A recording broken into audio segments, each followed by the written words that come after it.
சேமியா உப்புமா பிடிக்கும் தான். ஆனால் சேமியா உப்புமா குழன்னு மொத்தையாக வந்ததுன்னா யாருக்குமே பிடிக்காது இல்லையா? ஆனால் பூவாக பலன்னு வந்ததுன்னா பிடிக்கும் தானே. அதனால் இப்போ ஒரு அழகு சேமியா, அதாவது ஒரு 1/4 கிலோ சேமியா இருக்குன்னா அதை ஒரு ஸ்பூன் நெய்யில் நல்லா செவக்க வறுத்து எடுத்து வச்சுடணும். வச்சுட்டு என்ன பண்ணணும், அதாவது 1 கப் சேமியா அப்படின்னாக்கா அதுக்கு 3/4 கப் தண்ணியே போடும். கடுகு ஒரு 2 ஸ்பூன் எண்ணெயை குத்தி, கடுகு, உளுத்தம்பருப்பு, மிளகா, பெருங்காயம், என்ன போடணுமோ காய்கறிகள் போட்டால் கொஞ்சம் கூட குத்திக்கலாம்.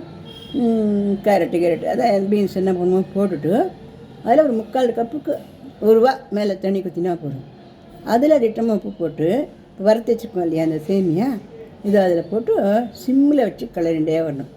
கிளறிண்டே வந்தோம்னாக்கா அந்த சேமியாவுக்கும் இந்த தண்ணிக்கும் தண்ணி போடக்கூடாது. அதுக்கு அது வயிறு ரொம்ப தண்ணி குடிச்சிதுன்னா குழன்னு போயிடும். அதனால் அது தண்ணி போகாதீமா இருக்கணும். அது அப்புறம் நம்ம கிளறிண்டே இருந்தோம்னாக்கா சின்னதாக சிம்மில் வச்சு பலன்னு சேமியா வைக்கணும்.